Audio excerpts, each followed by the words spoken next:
सकाळची सुरुवात जर पॉझिटिव्ह विचारांनी झाली ना तर दिवस आपला खरंच खूप सुंदर जातो, हो ना। तर शुभ सकाळ सगळ्यांना। आणि इथं बघू शकताय बघा 2-3 दिवस झालं नुसता धो पाऊस सुरू आहे आणि 5 मिनिटात पाऊस येतो, 5 मिनिटात ऊन पडतं, असं काहीसं सध्याचं वातावरण सुरू आहे। पण आता सध्या सकाळी 6 वाजले होते आणि वातावरण खरंच खूप छान झालं होतं। आज नवमी आहे, तर तुम्हाला माहिती आहे बऱ्यापैकी तुमच्याकडे पण आज महाळ असतील, तसंच आमच्याकडे सुद्धा नवमीला महाळ असतात। तर इथं माझी त्याची स्वयंपाकाची तयारी तर सुरू होती। तर कुकर वगैरे लावला होता आणि जे आपण पारंपरिक पदार्थ बनवतो, कढी, वडी, भेंडी, गवारीची शेंग असं, तर ते सगळं इथं माझं बनवून घ्यायचं सुरू आहे। तोपर्यंत आत्तीने अगोदरच कुकर लावला होता भातांचा, जो की आपण बाहेर घास ठेवतो म्हणतात आमच्याकडे त्याला, तर दही भाताचा घास ठेवायचा होता म्हणून, तर ते आत्तीने अगोदरच करून घेतलं आणि त्याच्यानंतर मग मी तर स्वयंपाकाला सुरुवात केलेली। तर तुमच्याकडे कधी महाळ असतात तर ते मला नक्की कमेंट करून सांगा। आमच्याकडे तर आज आहेत, तर मी लागले तयारीला। आणि इथं बघू शकताय बघा जे आपण घास ठेवणार आहे पक्ष्यांसाठी, तर तो इथं रेडी करून ठेवलेला आहे आणि आत्ती आणि मामा आता बाहेर चाललेले, तर तो त्याच्यात पूजा करून घेतील आणि ते पक्ष्यांसाठी ठेवून देतील तिकडं। तर मी म्हटलं खूप घाई गडबड होती, पण म्हटलं चला ते सुद्धा शूट घेऊया अगदी थोडंसं।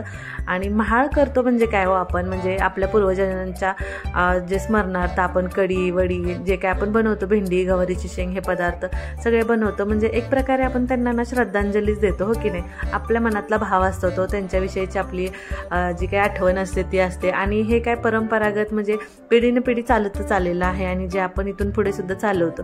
तर इथं बघू शकता हे बघा मामांनी इथं पूजा वगैरे करून घेतली, आता आत्ती ही पूजा करून घेतील आणि त्याच्यानंतर तिकडं पलीकडे आपल्या शेडवरती आम्ही ठेवतो घास तिथं, तर ते तिकडं ठेवून येतील मामा। पण पाऊस इतका झाल्यामुळं मला असं वाटत होतं की पलीकडे मामांना जायचं थोडंसं अवघड होईल, पण साईडनं थोडंसं जिथं खडी वगैरे आहे आपली तिकडून मामा गेले आणि तिकडे जाऊन त्यांनी घास वगैरे तिथं ठेवून आले। मग त्याच्यानंतर मग आत्ती इकडं आतमध्ये आल्या आणि आत्तींची देवपूजेला सुरुवात झाली आणि इकडं मग काय माझी स्वयंपाकाची तयारी मगाशी म्हटलं तसं सुरूच होती। तर भाजीमध्ये उसळ वगैरे मी बनवून घेतली होती आणि इथं आता मग माझी भेंडी बनवायची तयारी सुरू होती। म्हणजे असं वाटत होतं एक तासभर नुसते आपल्यालाच फोडण्यास द्यायचे, पण आजचा दिवसच असतो तसा, सगळं बनवावंच तर लागतं, हो की नाही। तर हे बघा इथं भेंडी बनवलेली आहे आणि उसळ माझी बनवून तयार होती। भाजीला दुसरं काय बनवायचं म्हणून मी उसळच केली होती। तर मस्त अशी घरची आपली देशी भेंडी इथं बनवून तयार आहे, शिजली होती बरं का। आणि बघा इथं बघू शकताय छान अशी मस्त बनली होती आणि गवारीची शेंग सुद्धा खूप छान अशी बनली होती। बघूनच असं वाटत होतं की कधी आपण जेवतो असं झालं होतं, मलाच झालं होतं बरं का, पण काय लवकर जेवण करता नव्हतं येणार। आणि इथं मग काय वरण सुद्धा बनवून माझं तयार होतं। कढी बनवून घेतली पटकन अगोदर, कारण वडी बनवायला म्हटलं थोडासा टाईम लागेल आणि म्हणून कढी अगोदर इथं बनवून घेतली। आणि वडीसाठीचा जो मी शॉर्ट व्हिडिओ मी बनवला होता रेसिपीचा, तर तो मी ऑलरेडी शेअर केलाय, तर तुम्ही तिथून बघू शकता याची रेसिपी पूर्ण। काय म्हणते, गोड आहे।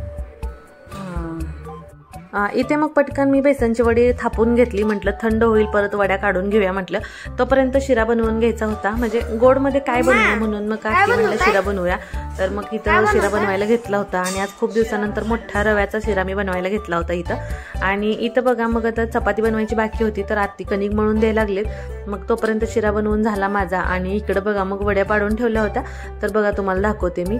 तरी सुद्धा अजून कोमटच होतं बरं का, पण असं खूप छान बनल्या होत्या एकदम। तर तुम्हाला मी म्हटलं तसं शॉर्टला रेसिपी ह्याची दिलेली आहे, तर तिथून तुम्ही बघा आणि नक्कीच ट्राय करून बघा, कारण सध्या आता पितृपक्ष पंधरवाडा सुरू आहे आणि बऱ्याच जणांच्या अजून महाळ व्हायचे बाकी आहेत, बार्शीपर्यंत चालूच असतात ना, तर तुम्हालाही काही उपयोगी येईल त्याचे म्हणून।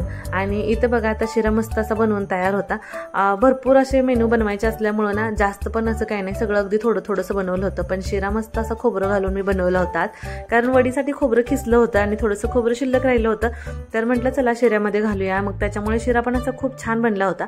तर इथं म्हटलं चला पटकन आता चपाती बनवून घेऊया आणि आत्ता तुम्हाला सांगू का 9:30 वाजलेले, तोपर्यंत माझं एवढं सगळं आवरून झालं होतं। तसं पण स्वयंपाकाला जरा थोडंसं लेटच लागले होते मी, कारण अगोदर सगळं घर पारुसं वगैरे सगळं काढून घेतलं, झाडून वगैरे मारून घेतला आंघोळीच्या अगोदरच, आणि मग त्याच्यानंतर मी इथं स्वयंपाकाला लागले होते।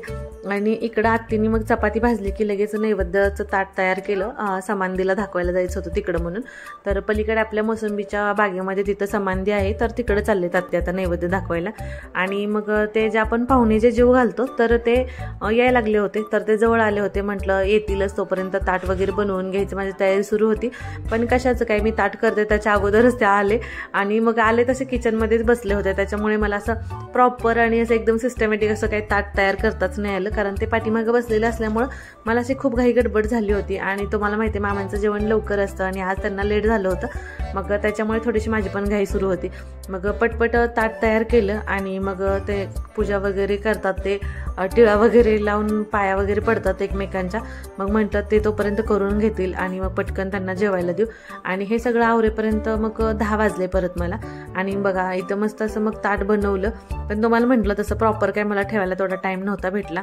जसं काही पटपट ठेवता आलं तसं इथं मी ठेवून दिलं आणि असं छान असं तयार करून मग दिलं त्यांना. आणि बाकीचं मग आता बघा तुम्ही पुढं इकडं तर ह्यांचं सुरू आहे बघा पूजा वगैरे करून घ्यायची ताटांची. आणि तसं तर ते आजोबा येतात, त्यांचे ते आजी पण येतात, पण त्या पण आता 2-3 वर्ष झालं येतच नाही. तर मग आम्ही त्यांच्या नावाचं ताट पुजतो परत आणि मग नंतर आत्ती बसतात जेवायला. असं करतो, म्हणजे पाहुण्यांना जीव घालतात ना, भाऊ की तर चालत नसते. मग त्याच्यामुळे मग हे जवळ असतात, त्याच्यामुळे त्यांनाच आम्ही बोलवतो. तर आता हे जेवण करून घेतील दोघंजण, मग त्याच्यानंतर आम्ही सगळेजण मग बसू नंतर निवांत. बराच टाईम पण झाला होता. आणि मग त्याच्यानंतर सगळं किचन वगैरे आवरून घेतलं, भरपूर अशी भांडी वगैरे पडली होती, सगळं आवरलं. आरोग्याचं जेवण झालं मगाशीच, काय शूट घ्यायचं झालं नाही है ना.